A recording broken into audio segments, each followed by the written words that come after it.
मगहर से सतलोक गए कबीरा, जाका पाया नहीं शरीरा।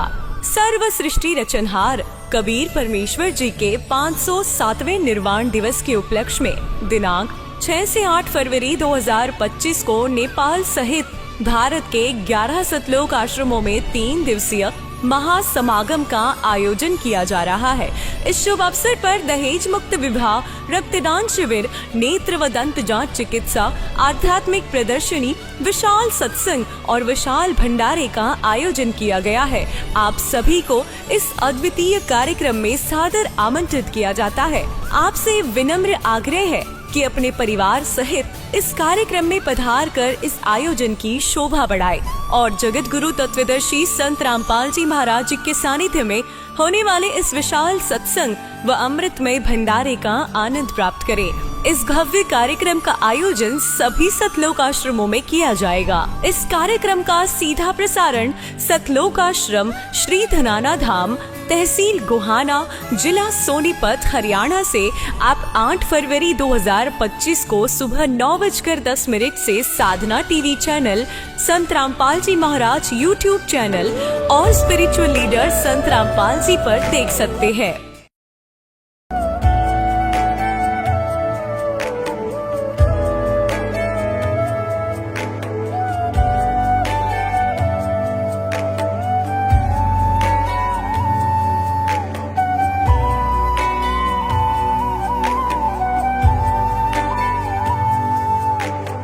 कौन ब्रह्मा का पिता है, कौन विष्णु की मां, शंकर का दादा कौन है, हमको दे बता। ये जानने के लिए कृपया सुनिए जगत गुरु तत्वदर्शी संत रामपाल जी महाराज के अमृत वचन, सर्व पवित्र धर्मों के पवित्र शास्त्रों के आधार पर।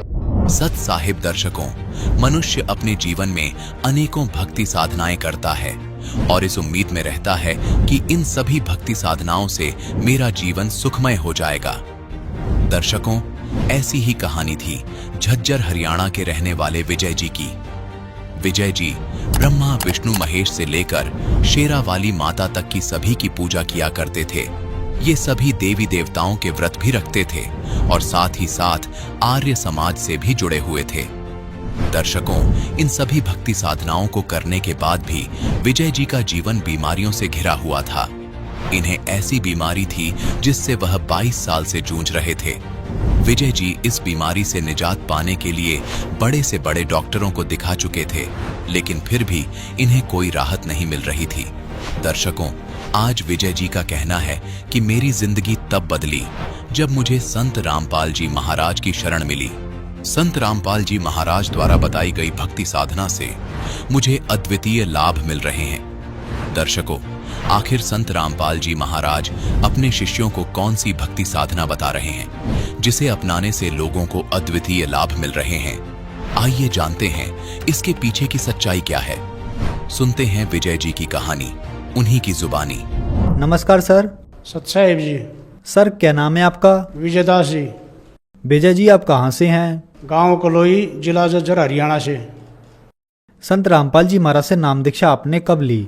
10 अगस्त 2003 को मैंने संत रामपाल जी महाराज से नाम उपदेश लिया। संत रामपाल जी महाराज से नाम दीक्षा लेने से पहले आप क्या भक्ति साधनाएं करते थे? सभी की पूजा करते थे जी। जो भी देवी देवता हैं पर ये पारंपरिक हैं, अपनी आर्य समाज से भी जुड़े हुए थे। और ब्रह्मा जी, विष्णु जी, शिव जी, इनकी शेरावाड़ी, सभी की भक्ति करते थे जी। व्रत वगैरह भी करते थे जी। ये जो है आधी रात के व्रत आते हैं जो जन्माष्टमी के, ये भी करता था मैं, लेकिन इनके करने से कोई लाभ नहीं हुआ जी। आर्य समाज में हमारा परिवार जी काफ़ी समय से जुड़ा है, कई पीढ़ियों से जुड़ा हुआ है। और हम जो है उनके बताए अनुसार, जो भी महर्षि दयानंद जियों ने बताया था मार्ग, उसके अनुसार क्रिया करते थे। लेकिन विकार हमारे अंदर सभी थे, विकार हमारे ख़त्म नहीं हो रहे थे उनके करने से। ना ही हमारा कोई भक्ति करने से विकार ख़त्म हो रहा था। विकार जो कहते थे बल्कि बढ़ते जा रहे थे। शरीर में बीमारियां भी बढ़ती जा रही थी और जी कोई आर्थिक लाभ भी नहीं हो रहा था जो हम ये कह सके कि हमारे को ये लाभ है। कोई लाभ नहीं हुआ जी इनकी भक्ति करने से, बल्कि नुकसान ही होता था। जो भी सोचते थे वो काम बनता नहीं था, बिगड़ता था जी। और जो भी हमें आगे विचार करते थे वही काम हमारे असफल हो जाते थे। और जी इनकी भक्ति करने से शारीरिक दुख भी शुरू हो गए थे जी। कभी शरीर में कुछ होना, कभी कुछ होना। मेरे को नज़ले की बीमारी हो गई थी, बहुत लंबी चली जी वो।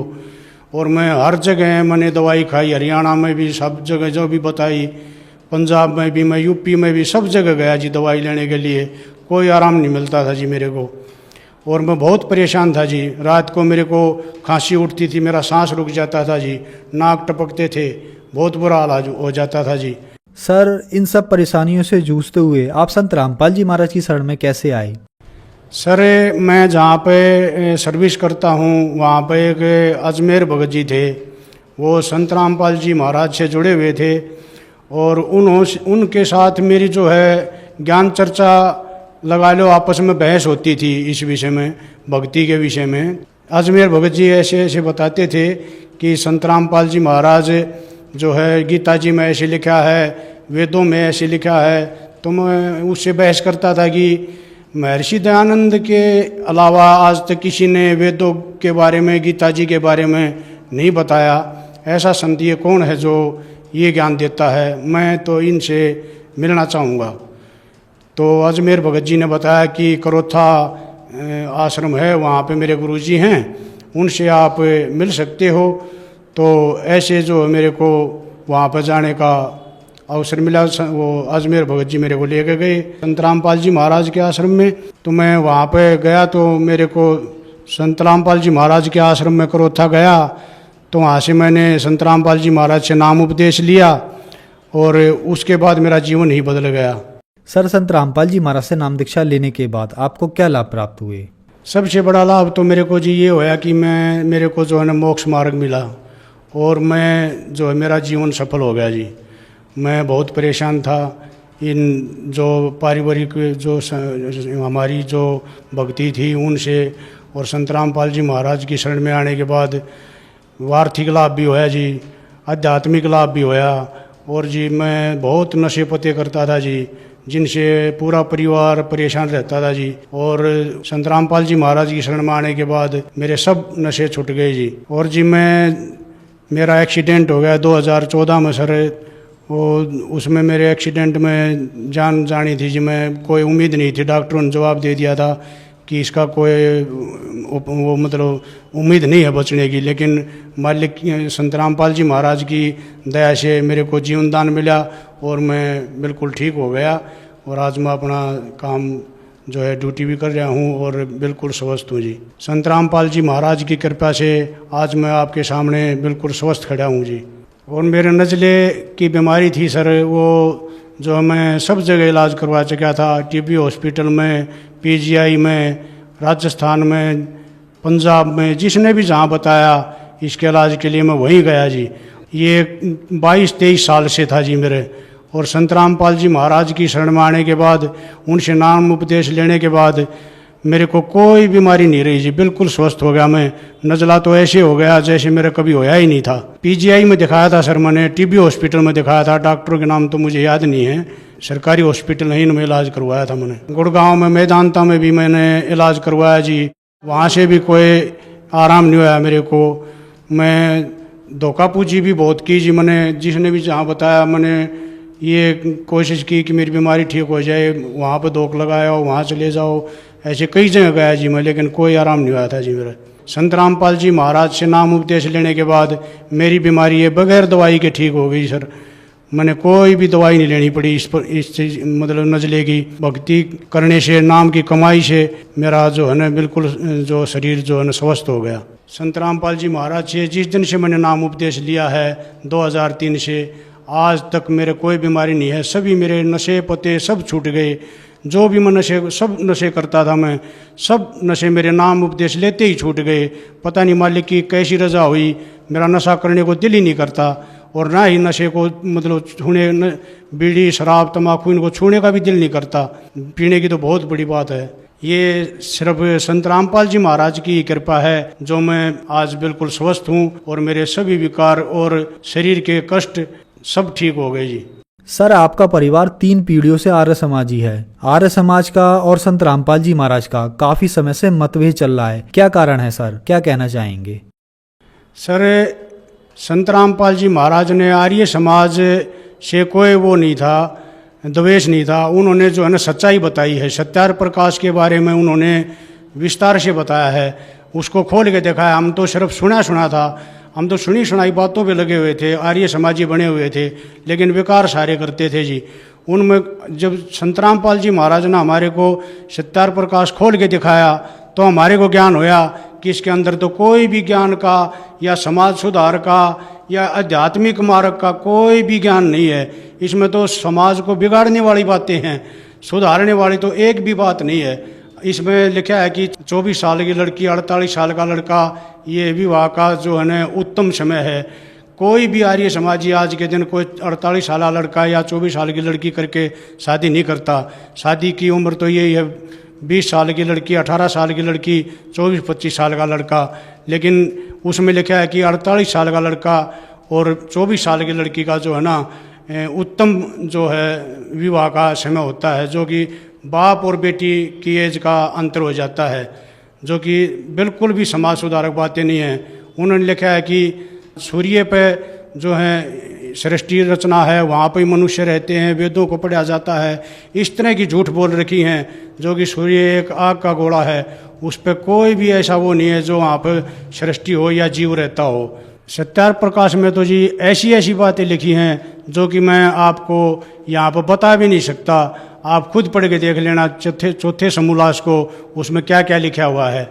ये समाज के सामने बताने लायक भी बातें नहीं हैं। अगर आप ने कोई मेरी बात पर शंका हो तो आप सत्यार्थ प्रकाश का चौथा समूलास विस्तार से पढ़ के देखो। संत रामपाल जी महाराज ने सिर्फ शास्त्रों का और सत्यार्थ प्रकाश की तुलना की थी कि हमारे वेद ये ज्ञान दे रहे हैं, वेदों में ये लिखा है, गीता जी में ये लिखा है, सत्यार्थ प्रकाश में ये लिखा है। और इसी के विरोध में आर्य समाजियों ने उसका ज्ञान का जवाब जो है ज्ञान से नहीं दिया, बल्कि उन्होंने लठ उठा लिए। ये जो है इन आर्य समाजियों का जो है अपना उल्लू सीधा करना था कि हमारी रोजी रोटी को ये बंद कर देगा अगर ऐसे प्रचार करेगा और सच्चाई बताएगा सत्यार्थ प्रकाश के बारे में। उन्होंने इसको छुपा के रखा है, इसके ज्ञान का कभी विस्तार नहीं किया आर्य समाजियों ने। लेकिन संत रामपाल जी महाराज ने सभी संतों का, सभी आर्य समाजियों की पुस्तकें जो भी हैं, सत्यार्थ प्रकाश हो या और भी जो हैं, सभी को पढ़ के उनका विस्तार से निष्कर्ष निकाल के समाज के सामने दिया है और बताया है कि सत्यार्थ प्रकाश और ये और संतों की जो पुस्तकें हैं ये ज्ञान दे रही हैं, लेकिन हमारे वेद जो हैं इसके विपरीत ज्ञान दे रहे हैं। ये समाज ने देखना है कि ये हमारे शास्त्र सही हैं या ये संतों की पुस्तक सही हैं, ये समाज को फैसला करना है। बाकी संत रामपाल जी महाराज ने अपनी तरफ से शास्त्रों के बारे में निर्णायक ज्ञान दिया है, जो कि हमारे जीवन को सफल करने वाला और आध्यात्मिक ज्ञान है, जो मोक्ष प्राप्ति का मार्ग है। सभी शास्त्रों के अंदर है, वेद हैं, गीता जी हैं, कबीर साहिब की वाणी है, नानक जी की वाणी है, गरीबदास जी की वाणी है, ये सभी एक हैं। लेकिन इनको बताने वाला हमारे को आज तक कोई नहीं मिला। संत रामपाल जी महाराज ने बड़े विस्तार से बताया इनको और हमारे को जो है मोक्ष मार्ग दिया है। आर्य समाजियों ने समाज को भड़काने की कोशिश की और जो है गलत ज्ञान दिया, समाज में गलत प्रचार किया संत रामपाल जी महाराज के बारे में और उनको मिसगाइड किया, ताकि ये जो है ना संत रामपाल जी महाराज से विरोध करें और इसके साथ झगड़ा करें। ये जो है समाज में बुराई फैलाई आर्य समाजियों ने। और संत रामपाल जी महाराज ने एक निर्णायक ज्ञान दिया। समाज आज शिक्षित है, जो कि ये पढ़े लिखे हैं, वो अनपढ़ वाला समय नहीं रहा। अब इनको सब ज्ञान है कि संत रामपाल जी महाराज शास्त्रों के अनुसार बता रहे हैं। अपना घर में अपनी पुस्तक खोल के देख लो, वेदों के अनुसार जो भी बताया है, जो का तो बताया है, उसके अनुसार आप देखोगे। लेकिन संत रामपाल जी महाराज ने जो ज्ञान दिया है उसकी आज जो है दिन रात जो है ना ये संगत जो बढ़ती जा रही है और समाज में एक निर्मल समाज बनाने की जो है संत रामपाल जी महाराज की जो सोच है वो दिन रात जो है बढ़ती जा रही है और एक स्वच्छ समाज तैयार कर रहे हैं संत रामपाल जी महाराज। बगैर दहेज की शादियां करवा रहे हैं और रिश्वतखोरी, भ्रष्टाचार, दूसरे की बहन बेटी को गलत नज़र से देखना, ये संत रामपाल जी महाराज सब छुटवा रहे हैं। उनका नियम है, ये कन्या भ्रूण हत्या, ये सब जो है छुटवा रहे हैं। और संत जी एक ऐसा प्रचार कर रहे हैं समाज को एक निर्मल समाज बनाने का, ताकि आने वाले समय में ये समाज एक स्वच्छ समाज हो और सब भक्ति करें, संत रामपाल जी महाराज की बताई हुई, और अपना जीवन सफल करवाएं। सर, भगत समाज को क्या संदेश देना चाहेंगे? जी, मैं संदेश तो क्या दे सकता हूँ, मैं प्रार्थना कर सकता हूँ, जो भी पृथ्वी पर हैं इंसान, उन सभी से मैं ये प्रार्थना करना चाहता हूँ कि संत रामपाल जी महाराज की शरण में आओ और इनसे नाम उपदेश लेके, इनके नियमों में रह के, मर्यादा में रह के, और संत रामपाल जी महाराज द्वारा बताए गए भक्ति पे चल के देखो। आपका जो है घर में कोई कष्ट नहीं रहेगा किसी प्रकार का, शारीरिक है, आर्थिक है, कोई भी कष्ट किसी प्रकार का नहीं रहेगा, सब कष्ट दूर हो जाएंगे, एक निर्मल समाज तैयार होगा। मेरी यही प्रार्थना है सभी से। सर, संत रामपाल जी महाराज की शरण में कैसे आ सकते हैं? संत रामपाल जी महाराज के आज के दिन 10-11 चैनलों पे सत्संग चलता है, जो कि आप उनके नीचे पट्टी चलती है कि जिन पे कॉन्टैक्ट नंबर हैं, उनसे आप कॉन्टैक्ट करके और अपना जो भी नज़दीकी नामदान केंद्र है उसका पता कर सकते हो, और वहाँ से संत रामपाल जी महाराज का नाम उपदेश प्राप्त करके अपना जीवन सफल कर सकते हो। धन्यवाद सर। सत साहिब। दर्शकों, अभी आपने सुने संत रामपाल जी महाराज से दीक्षा प्राप्त करके सुखी हुए भक्त के अनुभव। अब देखिए जगत गुरु तत्वदर्शी संत रामपाल जी महाराज के मंगल प्रवचन। एक दिन परमात्मा सतपुरुष कबीर देव जिंदा महात्मा रूप बना के और नानक साहिब जी के पास गई। नानक साहिब जी से कहा कि हे महात्मा जी, हे भक्त, मैं बहुत भटक लिया, मुझे कोई सतमार्ग बताने वाला नहीं मिला और मुझे कोई मार्ग बताओ। आप बहुत अच्छे भक्त बताए, सभी यहाँ चर्चा है आपकी। अब नानक साहिब जी ने जैसा भी ब्रजलाल पांडे से सुना था वो सारी कथा सुनानी शुरू कर दी। फिर कहा कि गुरु बिन मोक्ष हो नहीं सकता। तो परमात्मा ने कहा कि भाई गुरु किसको बनाऊं, जब तक मेरी आत्मा दृढ़ नहीं होगी। मैं वैसे गुरु तो मैंने बना भी रखा, रामानंद जी, काशी में पंडित स्वामी रामानंद जी से मैंने दीक्षा ले रखी है, लेकिन मेरी तसल्ली नहीं हुई, संतुष्टि नहीं है। नानक साहब जी कहते फिर मुझे बनाओ गुरु। तो कबीर साहब कहने लगे ठीक है आप गुरु जी, लेकिन मेरी कोई संशय समाधान करो गुरुदेव, मेरी कोई शंका का समाधान करो। बोलो कि ब्रह्मा विष्णु महेश की क्या स्थिति है, क्या ये जन्मते मरते हैं या इनके कोई माता पिता भी हैं? तो जैसा उन्होंने सुन रखा था ब्रजलाल पांडे से और जैसा भी हिंदू धर्म में प्रचलित है, ये लोक वेद सारा सुना दिया। ये अजरो अमर हैं, अविनाशी हैं, इनके कोई माता पिता नहीं, श्री कृष्ण जी सर्वश्रेष्ठ हैं और श्री कृष्ण जी ने गीता का ज्ञान दिया, ये अनमोल ग्रंथ है। तो कबीर साहब ने कहा जी कुछ फिर उस अनमोल ग्रंथ के कुछ वचन सुना दो। फिर वो नानक साहिब जी ने कुछ जो श्लोक याद थे वो सुनाए। फिर कबीर साहब ने उसके ऊपर कहा कि आप श्री कृष्ण जी कहते हो, श्री कृष्ण जी ने गीता बोली। हाँ श्री कृष्ण जी ने। तो आप श्री कृष्ण जी को अजरो अमर बताते हो, उनकी जन्म मृत्यु नहीं होती? कि हाँ बिल्कुल सही है, नानक जी बोले। अब जिंदा फकीर बोला, कबीर परमेश्वर जिंदा रूप में विराजमान थे कि आपके गीता ज्ञानदाता चौथे अध्याय के 5वें और 9वें श्लोक में, दूसरे अध्याय के 12वें श्लोक में और 10वें अध्याय के दूसरे श्लोक में कहता है मेरे जन्म और मृत्यु होता है। अर्जुन तू नहीं जानता, मैं जानता हूं। और फिर कहता है 18वें अध्याय के 62वें श्लोक में कि तू सर्वभाव से उस परमेश्वर की शरण में जा, उसकी कृपा से तू परम शांति को, सनातन परम धाम को प्राप्त होगा। तो वो कौन है जो गीता ज्ञानदाता से भी अलग है? अब काफी प्रश्नोत्तरी हुई। तब नानक साहिब जी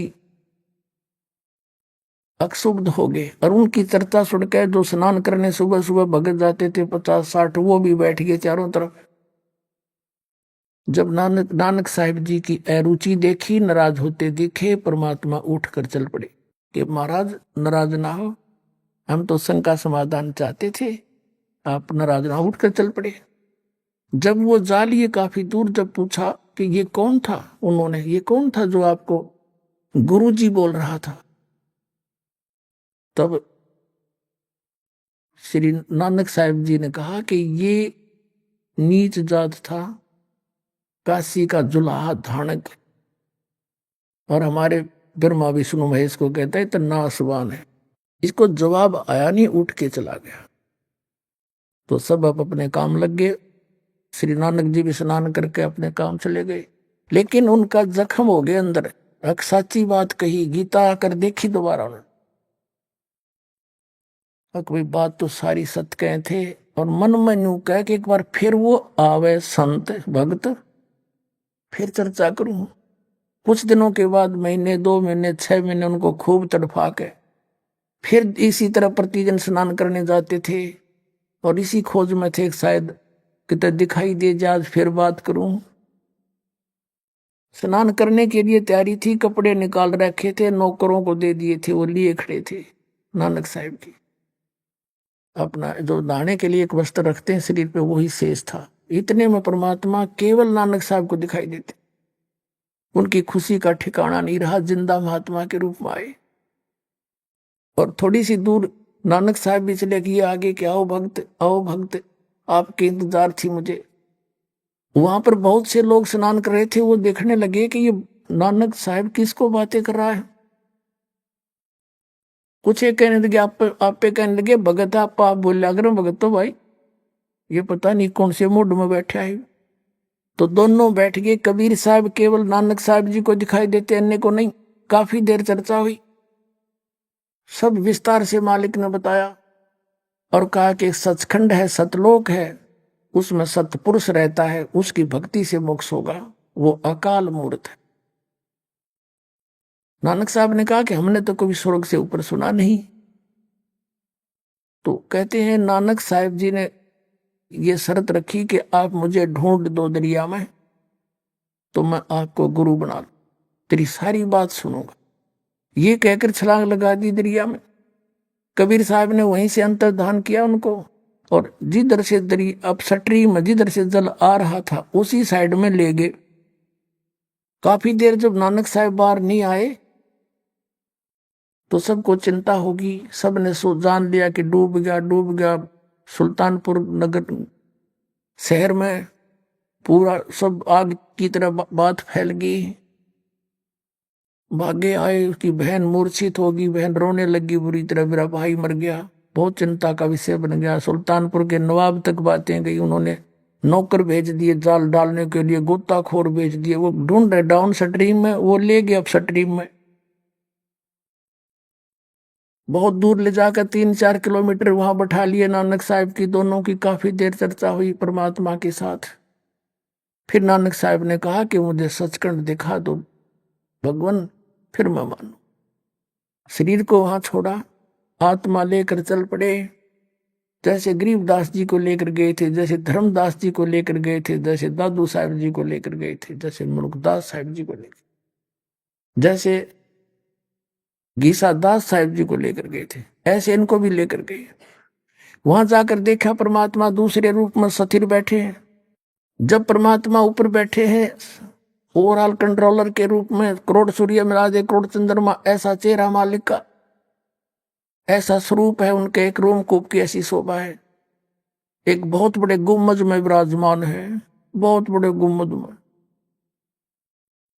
जैसे मंदिर नुमा गुम्बद होता है, बहुत बड़ा, पूरी पृथ्वी से भी बड़ा। इस पृथ्वी ने सीधा कर दे, ऐसे गोल नहीं। और इतना बड़ा गुम्बद मालिक बीच में बैठे हैं। वो जिंदा महात्मा के रूप में परमात्मा साथ से लेकर गए आदरणीय नानक साहब जी को। तो वहां क्या देखा कि भाई रब तो ये है जड़ा तकत पे बैठा। और यो यहाँ का जो कबीर है, ये बाबा कबीर जिंदा यहाँ का कोई गण है। क्योंकि कबीर साहब जिंदा महात्मा के रूप में गए थे नीचे से, तो चौर करने लगे अपने दूसरे रूप पर है। तो सोचा ये सेवक होगा बाबा जी जो जिंदा नित्य आया है। इतने में तेजो में शरीर खड़ा हुआ कबीर नीचे से गए थे, जिंदा महात्मा वाला शरीर विराजमान हुआ और वो तेजोमय शरीर जो रब दिखाई दे था वो लगा चौर करण जिंदा वाले रूप पर। नानक साहब सोच ही रहे थे भाई बाबा जी जिंदा महात्मा पे और रब चमर करता है, ये कैसी अजीब लीला इनकी। इतने में वो तेजोमय शरीर और परमेश्वर कबीर साहब जिंदा वाले शरीर में समा गया, एक रह गए।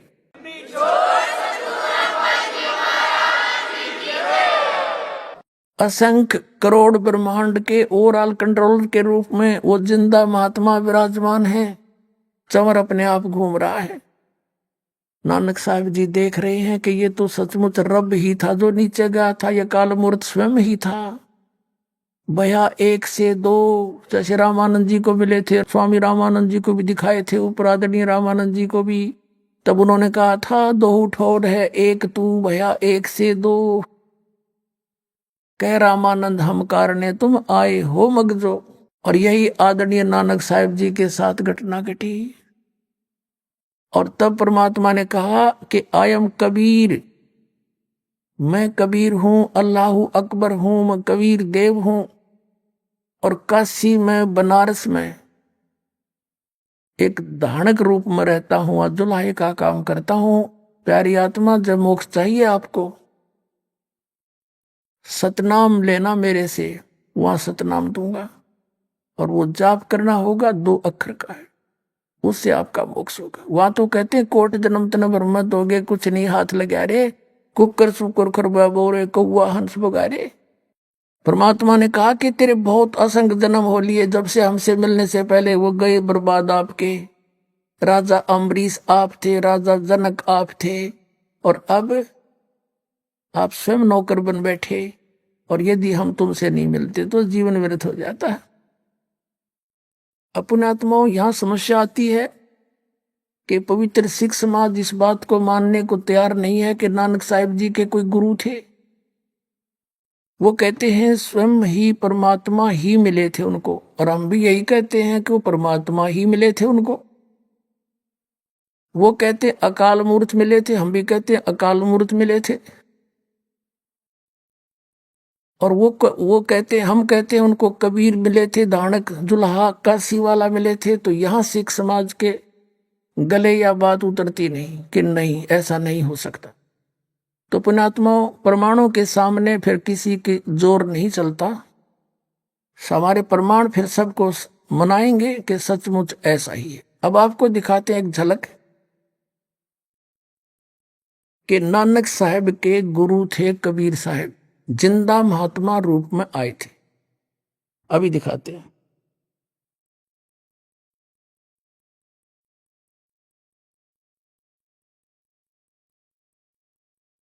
एक ये जन्म साखी है, ये बिल्कुल सत्य शास्त्र है। और उस पुण्यात्मा सिख द्वारा लिखा जो गुरुजी के साथ रहा करते थे, सब तो वड्डी भाई बाला वाले वाली जन्म साखी। Doctor Jawahar Singh Kripal Singh and company ई जन्म साखी अज तक सब चुकिया नालों सब तो नालों वड्डी है, सब तो वड्डी ते पुरातन है भाई बाले वाली जन्म साखी। श्री गुरु नानक देव जी दी पंजे साहिब दी साखी ते दसा पातशाह दी दे जीवन समेत मुकम्मल साखियां हन। प्रकाशक है Jawahar Singh, doctor Jawahar Singh Kripal Singh and company. पुस्तकां वाले गली नंबर 8 बाग रामानंद 8 अमृतसर, ये यहां से छपी है। अब देखो 251 पृष्ठ पर, और साखी है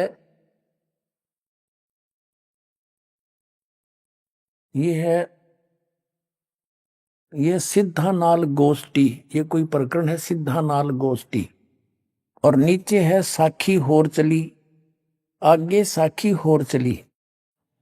श्री गुरु नानक जी अंतर ध्यान होए ता मीना पर्वत पर जाई खड़े होए। ता फिर मर्दा ने कहा जी असी इथे किथे आए हाँ ता गुरु नानक जी की हा मर्दाना असी हुण मीना पर्वत ते आए हाँ। तो यहाँ कोई चर्चा चली उनकी। अब 252 पर देखना,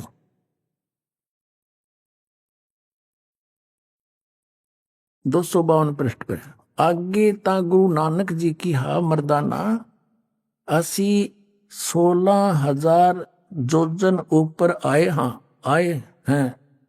आहे ता मर्दाने कहा जी यहाँ से सुमेर पर्वत कितना रहिंदा है। अब अपने मतलब की पढ़ेंगे। ता फिर मर्दाना पूछिया जी तू सानू जो गुरु मिलिया सी उसका नाम की है। ता गुरु नानक जी कहा मर्दाना उसका नाम बाबा जिंदा आखदे हन। जहां तोड़ी जल और पवन है उसदे हुक्म विच चलदे हन। अते अगन और मिट्टी ए भी उसदे आखे विच हन। जिस ताही बाबा जिंदा मिलेगा, जिस ताही बाबा जिंदा मिलेगा तिस ताही बाबा आखना चाहिए, होर ताही बाबा नहीं आखना। अब कहने का भाव है कि यू है सबका बाबा सबका दादा, जो मैं हमने और किसी को बाबा कहना व्यर्थ है। मर्दाने किहा गुरु जी असी तां तुहाडे नाल ही रहिंदे आए, तुसानू कद मिलिया है। तां गुरु नानक जी कहा मर्दाना अजे तू असा थी नहीं आया से, तब तक तो मेरे पास नहीं आया था। जद असी मिलन गए से ता मर्दाने कहा जी कद गए से ता गुरु जी कहा जद सुल्तानपुर विच डुबकी लाई सी, डुबकी लाई सी। तब मर्दाना असी 3 दिन उसे पासे रहे से। मर्दाना भाई बाला जानते हैं मर्दाना ऊ समय गुरु है, ऐसा गुरु है जिसकी सत्ता संपूर्ण जगत नू आसरा दे रही है। कहते हैं जब सुल्तानपुर विच टुबकी लाई थी तब मर्दाना असी 3 दिन उसे पासे रहे सी, उसके पास रहे थे। और वो जिंदा महात्मा है, उसका नाम बाबा जिंदा अखदे हन।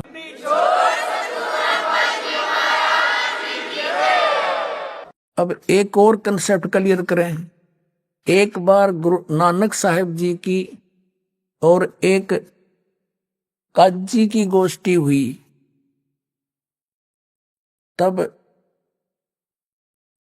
काजी ने प्रश्न किया, तब गुरु नानक देव जी उसका उत्तर देते हैं। किस प्रकार देते हैं और दिखाते हैं आपको। पहले एक और गजब की इसमें इसी पुराण संग्रह में कमाल की बात मिली है पुण्यात्माओं, क्योंकि सच्चाई ऊपर आए बिना रहा नहीं करती। अब देखना, दास ने कहा था आपको, जैसे धर्मदास जी को परमात्मा ने कहा था धर्मदास मेरी लाख दवाई, वही जिंदा महात्मा के रूप में उनको मिले थे मथुरा में, और कहा था धर्मदास मेरी लाख दवाई, ये सार नाम और सतनाम की तो बाहर ना जाई, ये मूल ज्ञान बाहर ना जाई, और मूल ज्ञान बाहर जो पढ़ी बिचली पेड़ी हंस नहीं तेरी।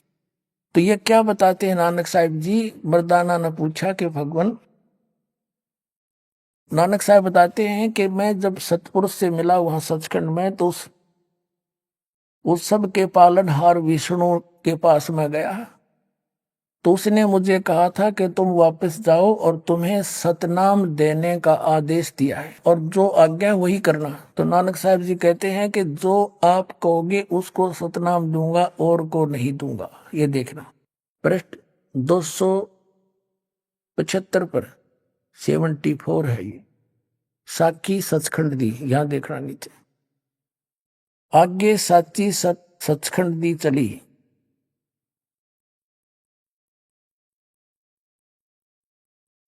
अब यहां से है कि ता गुरु नानक जी धुर सचखंड दरबार में जाई पहुंचे, जहां बड़ा प्रकाश है और प्रकाश रूप तखत के ऊपर सत निरंकार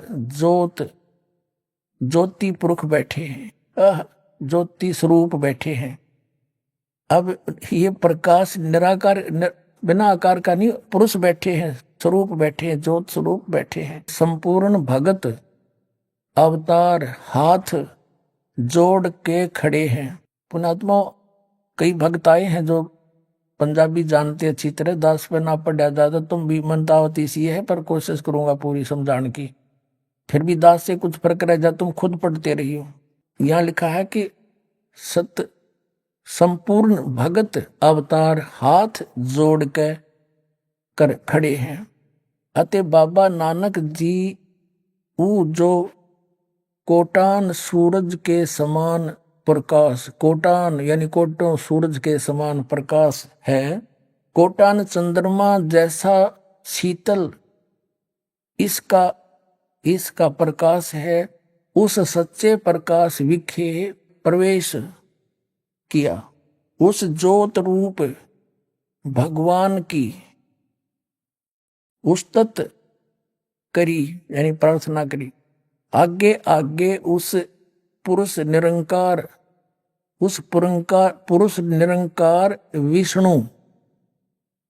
विष्णु जी विराजमान है। उस ज्योत रूप भगवान की उस तत्व यानी उसकी स्वरूप विष्णु जी विराजमान है। अब यहाँ नानक साहिब जी किसको विष्णु कह रहे हैं? जैसे वेदों में कहा है अग्नि तनुऋषि विष्णुवेतवा सोमस्य तनुऋषि, सबका धारण पोषण करने वाला सतपुरुष विष्णु, उसको विष्णु कहते हैं। ये तो बाद में विष्णु नाम रखे इन्होंने उनकी उपमा से। विराजमान है, साकार है और सर्वशक्तिमान। और भगवंत जी ने कहा आऊ नानक भक्त तू सदा ही मेरे में मिलिया है, तेरे और मेरे में कोई भेद नहीं। पर जिस वास्ते संसार में सतनाम उपदेश के जपाउन के वास्ते गए से सो दृढ़ाया है, ता श्री गुरु नानक जी की हा सर्वंग स्वामी, हे सब के मालिक, जहां आप दी आज्ञा।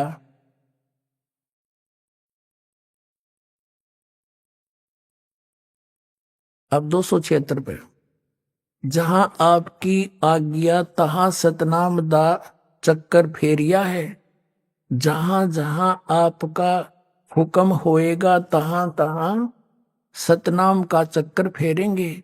आगे जिवें आपकी रजाई होएगी, आपकी रजा होएगी त्यों ही होएगा, ऐसा कही कर श्री गुरु जी ने शब्द विचारण कीता।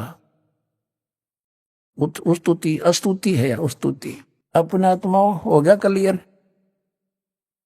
एक तो ये कंसेप्ट क्लियर हो गया कि नानक साहिब जी को जिंदा महात्मा में वो गुरु जी मिले थे आके गुरु रूप में, और सचखंड लेकर गए। वहां परमात्मा का दूसरे रूप में विराजमान थे। ये तो जैसा भी, क्योंकि कुछ थोड़ा सा परमात्मा ने कहा था कि निर्मल ज्ञान तुम जग में भाखो और मूल ज्ञान तुम गुप्त ही रखो। अब यहां पर नानक साहिब जी ने परमात्मा का आदेश क्लियर बता दिया। उन्होंने जानबूझ कर यहाँ थोड़ा घुमाया है, जिस कारण से ये राधा स्वामी पंथ, ये नकली काल के पंथ, इसको पढ़कर ज्योत स्वरूप और प्रकाश ही प्रकाश के अंदर, इसमें तो ये स्पष्ट बताया कि वो साकार बैठे हैं विष्णु रूप में, और बात हुई आपस में आज्ञा दी के सतनाम का जाप करवा और जिस जिसको आज्ञा हो उसी को देना। तो इन्होंने कहा जो आपकी आज्ञा होगी उसी को सतनाम दूंगा, ना कति नहीं दूं। हो गया स्पष्ट। एक तो ये हो गया कि कबीर पर जिंदा महात्मा में परमात्मा आकर मिले, बेई नदी पर स्वीकार्य हुआ। सचखंड गए, वहां रूप देखा साकार, वहां बात हुई, उसको आदेश दिया कि सतनाम नहीं देना, सतनाम जैसा आप कहोगे उसको दूंगा, आपकी आज्ञा बिना हुक्म बिना कुछ भी नहीं करूंगा। अब फिर एक काजी से बात हुई इनकी, एक मुल्ला से बात हुई, वार्ता वो दिखाते हैं। एक बहुत पुरानी साखी है, बहुत पुरानी। ये देखो इसका रंग भी कैसा हो रहा है, कागज भी पाटन हो रहा है, बहुत पुरानी है। और इसका यहां से भी इसका फर्स्ट प्रिंट भी ठीक से नहीं रहा है। ये किसी सिख बच्चे ने लाकर हमें दिया है। ये वही कृपाल सिंह, जीवन सिंह, ये उनसे छपी है। ये ऐसी स्थिति है इसकी। अब इसके पृष्ठ नंबर आपको फिर हिंदी वाली में भी दिखाएंगे। एक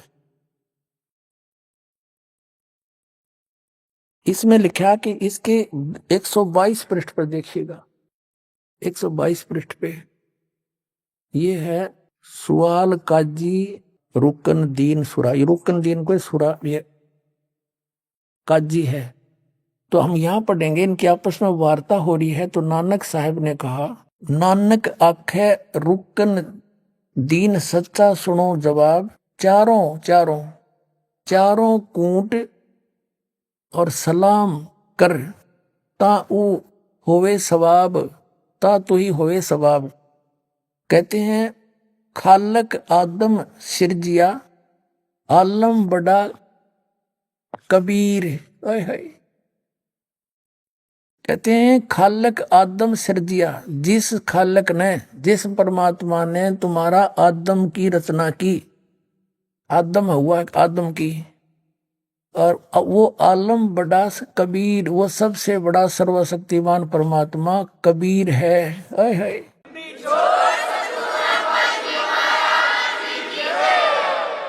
और फिर कहा कि कायम दायम और कुदरती और सिर पीरा दे पीर, सब गुरुआं के गुरु और आलम बड़ा कबीर।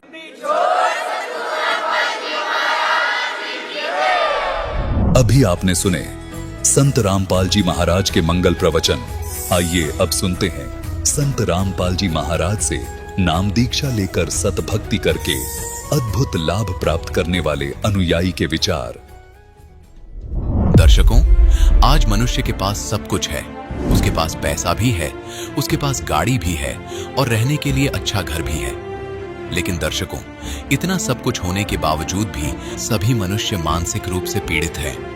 वह अशांत है और इसी अशांति को मिटाने के लिए वह दरवाजे खटखटाता है धर्म गुरुओं के। दर्शकों, ऐसी ही कहानी है महाराष्ट्र के रहने वाले संजय मदन जी की। संजय जी शुरू से ही पारंपरिक भक्ति साधना किया करते थे और सभी देवी देवताओं की पूजा किया करते थे। और जब इतनी भक्ति साधना करने के बावजूद इन्हें मानसिक शांति नहीं मिली तो इन्होंने शरण ली राधा स्वामी पंथ की। लेकिन अफसोस, दर्शकों, वहां से भी इन्हें कोई राहत नहीं मिली। लेकिन आज संजय जी का कहना है कि मैंने जब से संत रामपाल जी महाराज की शरण ग्रहण की है, तभी से मेरा जीवन पूर्ण रूप से बदल गया है। मुझे सच्चा सद्गुरु और पूर्ण शांति मिल गई है। दर्शकों, आखिर संजय जी ऐसा क्यों कह रहे हैं? आखिर संजय जी ने राधा स्वामी पंथ को छोड़कर संत रामपाल जी महाराज की शरण क्यों ग्रहण करी? आइए सुनते हैं संजय मदन जी की कहानी उन्हीं की जुबानी। जी नमस्कार। नमस्कार जी। क्या नाम है सर आपका? मेरा नाम संजय मदन भांदुर्गे। संजय जी, कहाँ से आए हैं आप? मैं जिला वाशिम, महाराष्ट्र से आया हूँ जी। सर, क्या काम करते हैं आप? मैं पेशे से प्रोफेसर यानी शिक्षक हूँ। सर, संत रामपाल जी महाराज की शरण में आने से पहले आप क्या भक्ति साधनाएं करते थे? पहले हम वही पारंपरिक साधनाएं जो रहती है, ब्रह्मा विष्णु और महेश, इनकी भक्ति हम करते थे। जैसा कि हमारे कुल देवता शिव जी थे, तो उसकी वजह से हम सावन में जो भी पूजाएं होती है आमतौर पर वो हम करते थे। ऐसे ही मैं धारगढ़ यानी अकोला में एक तीर्थ क्षेत्र है जो जंगल में, घने जंगल में, वहाँ हम जाते थे और वो तीसरे सोमवार को खुलता था। तो रात भर चलते थे जंगलों में और वहाँ जाके दर्शन करते थे, और इसी को हम अपना मोक्ष यानी यही भक्ति साधना सही समझते थे और यही भक्ति करते थे। बाद में हमारे इधर शेगांव में श्री गजानन संत गजानन महाराज करके एक देवस्थान है, उनकी भी पूजा करते थे। हर गुरुवार को वहाँ जाना, शेगांव जाना और दर्शन करना, मत्था टेकना, यह सब पूजाएं हम पारंपरिक करते थे। जब नवरात्र आता था तो 9 दिन हम दुर्गा जी की भक्ति करते थे। जब गणेश जी यानी गणपति महाराष्ट्र में जो बहुत बड़ा त्यौहार रहता है, तो गणपति बिठाते थे, उसकी भी हम पूजा और साधना करते थे जी। सर, जो भी आपने पारंपरिक पूजाएं की हैं, क्या इनके अलावा भी आपने कोई गुरु बनाया? जी हाँ, तो मेरा पहले से ही ये जो देवी देवता है उनके इसमें मन नहीं लगता था। मुझे ये पाखंड यानी कर्मकांड मुझे अच्छा नहीं लगता था। मुझे लगता था, क्योंकि मैं जब देखता था कि जब देवी देवताओं के लिए जाते हैं जगत लोग, भगत लोग, तो वहाँ धक्का बुक्की करते थे, कोई पैसे दे के आगे लाइन में लग के दर्शन ले लेता था। तो मुझे पहले से ये चीज़ें कुछ मतलब रास नहीं आती थी, तो इसलिए मेरा उसमें मन नहीं था। तो ऐसे ही जब मैं एक स्कूल में प्राइवेट जॉब पहले करता था, तो वहाँ एक हमारे कलीग्स थे, तो उन्होंने मुझे राधा स्वामी पंथ के बारे में बताया। तो हालांकि मुझे उसमें कुछ मतलब ये नहीं था, लेकिन फिर भी उसमें कोई कर्मकांड नहीं, ये सुनकर मुझे अच्छा लगा और मैंने सोचा कि मैं भी क्यों ना देख लूँ उसमें क्या है। उनके बार बार कहने पर मैं वहाँ जाने लगा। फिर सत्संग सुनी, कैसेट्स के ऊपर वो सत्संग आते थे, तो और सत्संग करता वहाँ बैठकर बुक रीडर पढ़कर सुनाते थे, तो वो बानियाँ, वो सत्संग, और मुझे अच्छा लगा वहाँ का डिसिप्लिन। तो फिर मैंने भी ब्यास अमृतसर में राधा स्वामी सत्संग ब्यास, जहाँ वहाँ मुख्य उनका हेडक्वार्टर है, वहाँ जाकर नाम दीक्षा ली मैंने और मेरे पत्नी ने, दोनों ने भी। और इस तरह मैं राधा स्वामी पंथ में वहाँ करीब 3 साल तक रहा। वहाँ भी सेवा की, साधना की। वाशिम ज़िले में हमारे महात्मा गांधी स्कूल में वो जो सत्संग होता था हर संडे को, रविवार को, तो वहाँ पर 9 बजे हम वो कैसेट लगाना, वहाँ पे सेवा करना, आजू बाजू जो खेड़े हैं वहाँ पर शनिवार को ही जाना और वहाँ की संगत को बुलाना, और ये सब करते थे और सेवा करते थे। सर देखिए, एक बात बताइए, आप बचपन से ही देवी देवताओं की पूजाएं कर रहे थे और आपने गुरु भी बना रखा था, तो फिर आपने संत रामपाल जी महाराज जी से नाम दीक्षा क्यों ली? हाँ, तो फिर मुझे लगता था कि राधा स्वामी पंथ के ऊपर इस विश्व में कोई भी ऐसा पंथ नहीं है जो इतना अच्छा और सच्चा है। लेकिन ये मेरा भ्रम तब टूटा जब रेखा दासी नाम से एक हमारे रिलेटिव्स है, उन्होंने संत रामपाल जी महाराज से नाम दीक्षा ली थी। तो उन्होंने मुझे बताया कि एक टीवी पर चैनल पर एक सत्संग आता है एक गुरुजी का, और वो राधा स्वामी पंथ ही नहीं बल्कि विश्व के जितने भी संत हैं उनको चैलेंज करके बोलते हैं कि तुम्हारे पास सत साधना नहीं है, मोक्ष हो नहीं सकता। तो बंदी छोड़, ये सुनकर सर जी, ये सुनकर मेरे दिल को बहुत ठेस लगी। मैंने बोला ऐसा कौन सा संत है जो इतने बड़े पंथ को नाम रखता है? तो मेरा जो अहंकार था वो आड़े आ गया, और मैं शिक्षक था वो भी। तो मैं वो सत्संग देखने लगा कि इसमें क्या है, ऐसा क्या ये कह रहे हैं जिसकी वजह से इतने बड़े राधा स्वामी पंथ को ये गलत बता रहे हैं, ये कैसे हो सकता है। तो फिर मैंने जब उनके सत्संग सुने 1-2 बार, तो भगतमती से मैंने चर्चा की कि ये संत तो अपने पंथ को गलत बताते। तो उन्होंने बोला इनके सत्संग मत देखो, क्योंकि ये गुरु निंदा करते हैं और गुरु निंदा सुनना पाप होता है। तो फिर भी मैं छुप छुप के, पता नहीं, मुझे वो खोज थी कि क्यों ये ऐसा कह रहे। सर, आपको कौन सी ऐसी बात ने सबसे ज़्यादा प्रभावित किया कि जिसको सुनकर के आपने संत रामपाल जी महाराज जी से नाम दीक्षा ले ली? हाँ, तो उस दिन जब मैंने एक बार सत्संग लगाया दूसरे दिन, तो उसमें उन्होंने डायरेक्ट घट रामायण संतमत भाग प्रकाश 4 वो पुस्तक किताब खोली, जिसकी मैं प्रैक्टिस करता था, क्योंकि मुझे बुक रीडर की सेवा करने को अच्छा लग रहा था और मैं करना चाहता था। लेकिन पता नहीं क्यों मैं बार बार 2 बार फेल हो गया था। तो मुझे लगता था कि मैं टीचर होके ऐसा क्या मुझ में ये गलतियाँ निकाल रहे हैं, क्योंकि वो कैसेट पुणे में भेजते थे, मुंबई भेजते थे, और बाद में सिलेक्ट होके आती थी और फिर बाद में आपको वो सेवा मिलती थी। तो वही किताब संत रामपाल जी महाराज ने खोली और घट रामायण में कर नैनो दीदार महल में प्यारा है, ये बानी में बताया, पांचों नाम काल के जानो, छठका नाम गुप्ती राखा। ये जब मैंने देखा सुना तो मुझे झटका लगा और उन्होंने नाम भी बता दिए जो नाम हम कभी किसी को नहीं बताते थे, जो राधा स्वामी में दिए जाते हैं। तो वो नाम सुनकर संत रामपाल जी महाराज ने बताया कि ये तो काल के नाम है और वो नाम जो है सारनाम सतनाम वो गुप्त है और उसी से मोक्ष होना है। फिर मुझे वो झटका लगा और मुझे ये तड़प बनी कि एक बार मैं ज़रूर जाऊँ और देख लूँ कि सच में ये कैसी साधना है, कैसी भक्ति है। सर, संत रामपाल जी महाराज के ज्ञान से आप काफ़ी प्रभावित हुए, तो हम ये जानना चाहेंगे कि फिर आपने नाम दीक्षा कब ली संत रामपाल जी महाराज से? तब मैंने 18 जून 2013 यानी कबीर जयंती के दिन हम वहाँ गए देखने के लिए। तो वहाँ जाने के बाद जब मैंने वहाँ के वो नियम पढ़े तो मुझे लगा कि ये नियम देखकर तो कोई विश्व का कोई भी आदमी शायद ही ये भक्ति कर पाएगा, ये तो बहुत कठिन नियम है।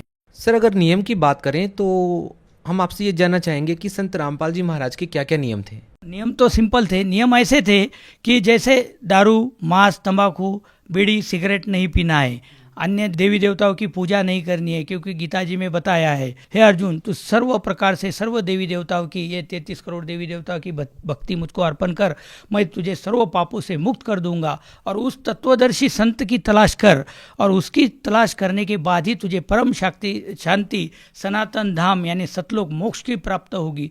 तो फिर ये तो बाद में पता चला, तो मुझे लगा ये सब हम नहीं कर पाएंगे। बाद में उसमें दहेज लेना नहीं, दहेज देना नहीं और ये रिश्वत लेना नहीं, तो ये बहुत अच्छे नियम थे, लेकिन मुझे वो इम्पॉसिबल लग रहे थे, क्योंकि आज समाज में सब तरफ वही है, उसके सिवा तो कुछ होता नहीं। सर देखिए, आपने संत रामपाल जी महाराज के नियमों को समझा, संत रामपाल जी महाराज के ज्ञान को समझा। इससे पहले आप राधा स्वामी पंथ में जुड़े हुए थे, तो सर हम आपसे ये जानना चाहेंगे कि ऐसे वो कौन से लाभ थे जो आपको राधा स्वामी पंथ में या अन्य पूजाओं को करने से नहीं मिले और संत रामपाल जी महाराज जी से नाम दीक्षा लेने के बाद आपको वो लाभ मिले? हाँ जी, हाँ सर जी, हमको लाभ ये हुए कि तब से हमको एक परम शांति का अनुभव होने लगा और सुकून मिला, शांति मिली, मोक्ष मार्ग मिला, सही शास्त्र अनुकूल साधना मिली। और लाभ ये हुआ, आर्थिक लाभ में मतलब हम प्लॉट लेने की सोच रहे थे, तो वो भी संत रामपाल जी महाराज की दया से वो भी हमको मिल गया आसानी से। उसके बाद में पहले बचत नहीं होती थी, तो थोड़ी पैसों में बरकत बोलो वो भी आने लगी। और दूसरा लाभ ये हुआ कि मेरा एक ज़बरदस्त एक्सीडेंट हो गया था। मैं मॉर्निंग वॉक में ऐसे टहलते हुए जा रहा था, एक साइड था, पूरा रोड खाली था, लेकिन पता नहीं कहाँ से एक पीछे से गाड़ी आ गई और उसने मुझे टक्कर मारी। मैं ज़ोर से गिर गया, पूरा मेरे ये कंधे, ये कान छिल गया साथ, मतलब उसके बाद में, और पूरा ये मुझे पीछे देखते नहीं आ रहा था, अकड़ गया था पूरा। तो मुझे तो लगा कि मेरा स्पाइनल कॉर्ड जरूर इंजरी हुई होंगी। तो उसके बाद वो आदमी ने मुझे, वही गाड़ी में बैठकर लोग जमा हो गए, उसने मुझे वाशिम क्रिटिकल में भर्ती कर दिया। तो मैंने बोला मुझे कुछ नहीं होगा, आप सिर्फ मुझे एक इंजेक्शन दे दो, मेरे गुरु समर्थ है, मुझे कुछ नहीं होगा, सिर्फ संत रामपाल जी ये मेरे समर्थ गुरु है, मैं मर नहीं सकता, आप मुझे एक गोली दे दो और छोड़ दो। तो बोले ये आप कैसे कह रहे हैं, आपको बहुत मार लगा हुआ है, पूरा खून बह रहा। मुझे तो लगा था एक बार मेरा कान टूट गया होगा। मैं कान ऐसा हाथ में पकड़ के रखा हुआ था, पूरा लाल हो गया था शर्ट वगैरह। फिर वो बोले नहीं आपको तो बहुत मार लगी है। हम एक सिंपल डॉक्टर के पास गए तो वो बोले ये बहुत मार है, इनको क्रिटिकल में ले जाओ। तो वाशिम क्रिटिकल में मेरे को लेकर गए। तो वहाँ जाने के बाद वहाँ के कंपाउंडर भी बोल रहे थे कि अंकल ये आप इतना सहन कर रहे हो, ये कोई भी 4 व्हीलर का इतना मार कोई भी सहन नहीं कर सकता। मैंने बोला हमको कुछ नहीं होगा, क्योंकि हमको नाम दीक्षा और संत रामपाल जी से गुरु दीक्षा मिली हुई है और उसकी वजह से हमको कुछ नहीं होता, आप ड्रेसिंग कर दो और छोड़ दो। तो वो 2 दिन की बात कर रहे थे, लेकिन मुझे संत रामपाल जी की दया से 1 दिन में ही छुट्टी हो गई जी। और उसके बाद एक बार मेरी 3 साल की बच्ची थी, तो वो ऊपर से सीढ़ियों से, मतलब पहली सीढ़ी से गिरी थी, 10-12 सीढ़ियाँ वो लुढ़कते हुए आई, सीढ़ियाँ खड़ी थी, लेकिन और वो थोड़ी देर के लिए बेहोश हो गई, मतलब 10-15 मिनट के लिए बातें नहीं कर रही थी, इधर उधर ऐसी गर्दन डाल रही थी। तो मैं तो पूरा घबरा गया था। लेकिन संत रामपाल जी महाराज की दया से उसे फिर हम हॉस्पिटल लेके गए, कानडे हॉस्पिटल वाशिम में है बच्चों का। वहाँ जाने के बाद उन्होंने सलाइन देकर 2 दिन में बच्ची को सिर्फ 2000 रुपये बिल आया और उसको कुछ भी नहीं हुआ। नहीं तो पहले तो सब बोल रहे थे कि बच्ची का बचना मुश्किल है, तो वो एक लाभ हो गया। उसके बाद में सर जी एक और लाभ हुआ, मेरी भगतमती को 2 किडनी स्टोन थे दोनों किडनियों में, एक 9 mm एक 12 mm। तो पहले दर्द होता था, लेकिन एक बार संत रामपाल जी महाराज से प्रार्थना लगाई कि हे मालिक, ये ऐसा ऐसा प्रॉब्लम है तो आप ठीक कर दो। तो परमात्मा ने बोले बेटा भक्ति करो, संत रामपाल जी महाराज ने बोला भक्ति करो, परमात्मा दया करेंगे।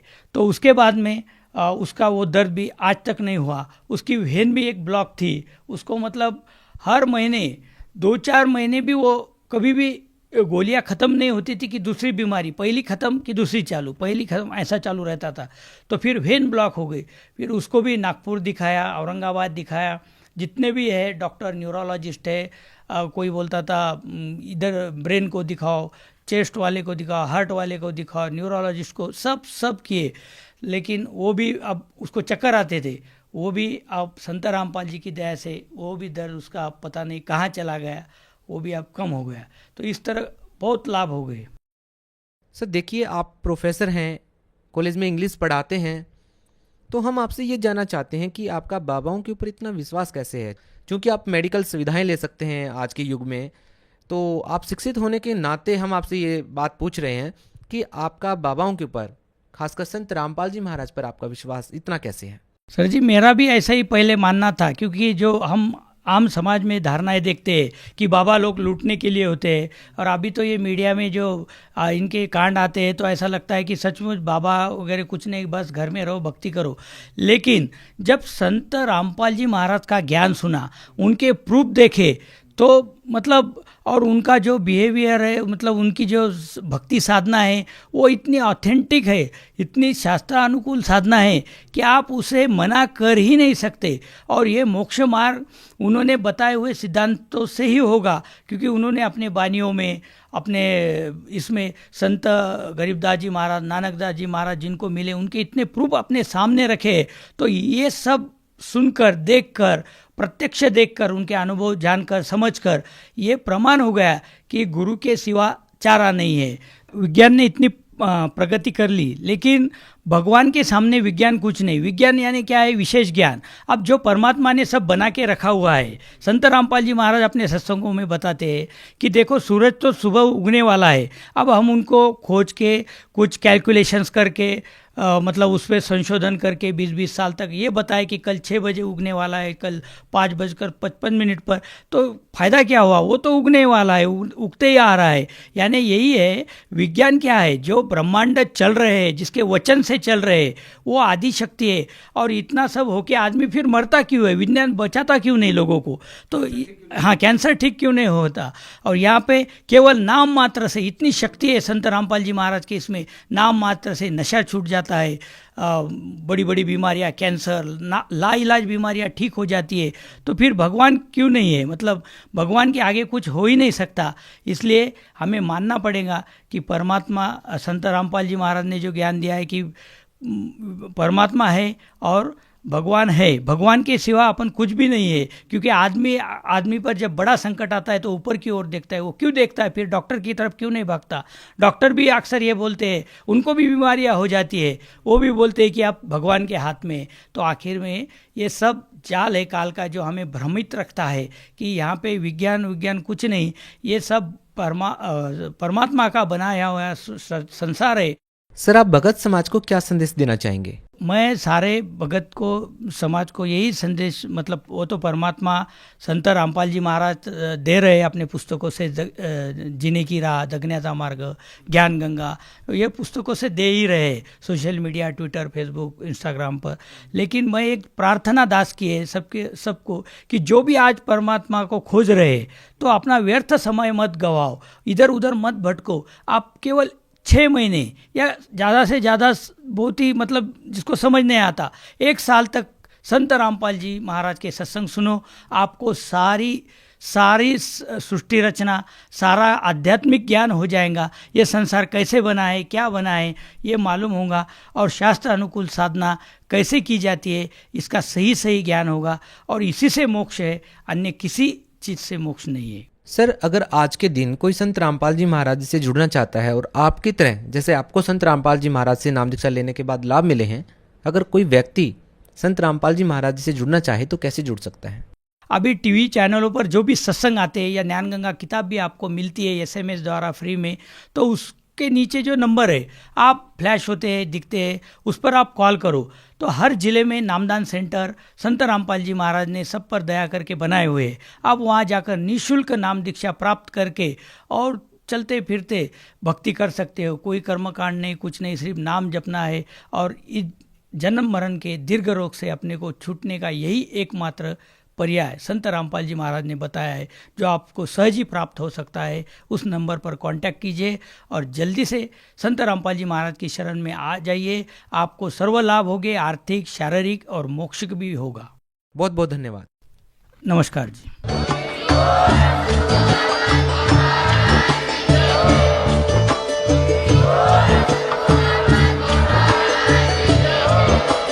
आप सुन रहे थे जगत गुरु तत्वदर्शी संत रामपाल जी महाराज जी के मंगल प्रवचन। अधिक जानकारी के लिए विजिट कीजिए हमारी वेबसाइट www.jagatgururampalji.org। संत रामपाल जी महाराज जी के शुभ आशीर्वाद से पूरे विश्व भर में 500 से भी ज्यादा नाम दीक्षा केंद्र हैं, जिन पर संत रामपाल जी महाराज जी द्वारा ऑनलाइन निःशुल्क नाम दीक्षा दी जा रही है। अपने नजदीकी नाम दीक्षा केंद्र का पता करने के लिए संपर्क करें 8222880541।